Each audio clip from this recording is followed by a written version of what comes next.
Here's some additional commentary from MSNBC on the entire situation, and you will also be able to see a still photo of the supposed gun on the ground. Now, this is not from any of the videos. This is from a citizen who took a picture of the scene with a cell phone and obviously forwarded on to mainstream media.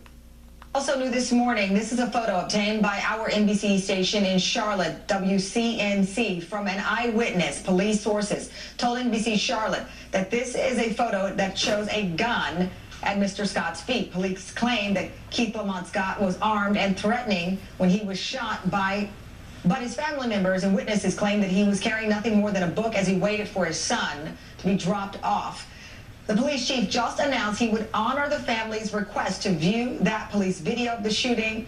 That is, though, not being released to the public. Let's talk about legally what the police department is supposed to offer to the public. MSNBC's chief legal correspondent, Ari Melber. So, Ari, it's an interesting... Let me stop it right there real quick. A gun is found. That doesn't necessarily mean that that was his gun.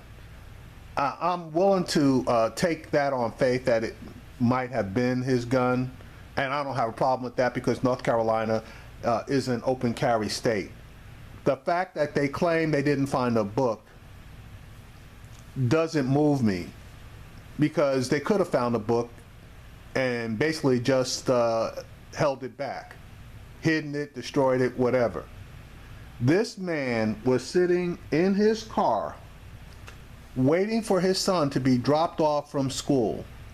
There was no reason in the world for this to have gone down like that. The man didn't have a criminal record. The cops weren't looking for him. He was a handicapped individual.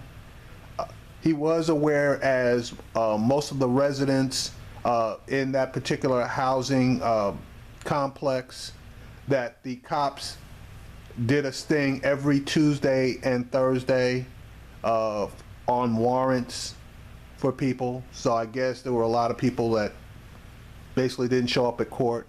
But the residents in that area claim that most everybody knew about it. But for this man to go this crazy when he's within 20 to 30 minutes of picking up his son, it's not adding up. It's not making any sense. And that's why we need to see the videos. Setup they have in North Carolina. I think a lot of people, when these body cameras were instituted, assumed that the press would get it, and in a situation like this, 2 days of violence, for transparency, it would be made public. We all understand we would be watching the death of an individual, but it could perhaps put to rest some of these concerns. You're putting your finger on the very issue. There is evidence and there is transparency, and there are two different things. And the police are generally much more on the side of saying, fine, we'll collect extra evidence, more video can go to prosecutions of people they're pursuing, as well as, in a case like this, questions around whether this person was actually, as the family alleges, a victim. But that is completely separate from the next step. How and when do you release the video? North Carolina has a new law coming into effect that would open that door a crack more, Tamron, but still revolve around what we just heard in that press conference. The police chief saying, hey, it's about showing to the family, not the public. So what is current law? Current law is no obligation essentially whatsoever, that it is pursuant to a police investigation. Folks will remember in Chicago we heard that same argument. Well, you can't spoil the investigation. Whether or not that was true then, Chicago has changed gears, as you well know, and now they are doing transparency public release. So this is something we're seeing particularly in communities that have reason to doubt the official storyline of the police. We're seeing a lot more pressure to do earlier public release. Going back to what then happens after October, what would be the law then? Then the law is that basically the burden is on citizens to petition for the video, and that people who are in the video or their family members, essentially, if you are in a video like this where you're deceased, your family members then have the same right to say, well, I'm in that video, I would like to see it, and the police will play it for them. So that is a step, or what some would call a baby step, but that goes to the interactions between the police and the people in that incident. Let me pause you because we have this photo up, and I think Yeah. we're going to keep this up. We need to put it in context here. This is a picture. The local affiliate in Charlotte says that it obtained from an eyewitness. Police say this, what you see in the circle there is a gun. Again, this is not actual video from the body camera or video from any of the body cameras that police would have been wearing. Go ahead, Ari. I'm sorry.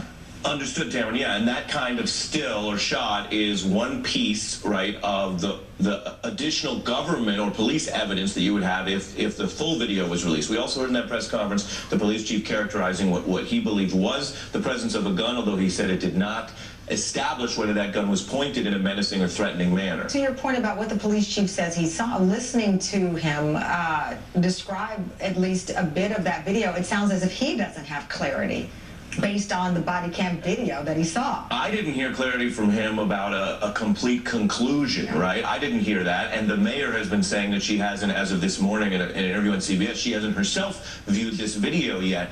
People at home, I believe, would be right to feel skeptical about this. If this is so important, if these videos are being made, if this community has these questions, and we don't know whether all the questions, how they're going to be answered, why are the people in charge not all using the evidence that's available? And we heard that very same thing from Chicago Mayor Rahm Emanuel, that he had not seen video of Laquan Davis in the shooting there, I believe was the case. Laquan McDonald, right. Pardon me, Laquan McDonald, that he had not seen the video. People ask that same question. You are the mayor of that city. You are leading that city at a tumultuous time.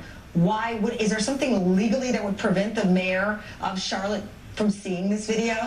No. I mean, I'll call a spade a spade. I think it's much more politics than law. There are legal reasons why sometimes you don't release things early, and that's why you need a process that's uniform. So sometimes you say, well, we will wait 30 days and then do a release, 60 days. Some communities have built that kind of system. But no, I don't think there's a good reason for that kind of gap. Indeed, in Chicago, the police chief was later found to have been lying about the video and lost his job over it. But again, that was a lie that the mayor couldn't catch if he refused to watch the video. The other thing I will say about this situation is it may very well be that the police account turns out to be more accurate. We, as journalists, as a lawyer, we don't know yet because we don't have the evidence, but there remains a huge gap in how different people in this country feel about the first story, the first draft they get from police. Indeed, there's Gallup polling here that shows that even after these incidents, white support and trust in the police remains very high, around 60%, 62%, where for non-whites it's down around 39%. So how different communities react to that first draft of history, very different. All right, thank you very much. Let me bring in NBC's 10. See, and that's the problem. See, the white people overall aren't really being abused by the police as much, because they get abused too. But they're not being abused as much as people of color. So obviously people of color are going to have a much dimmer view of the police because of their own personal or familiar interactions with the police. And that's just it in a nutshell. So we need to see the damn video.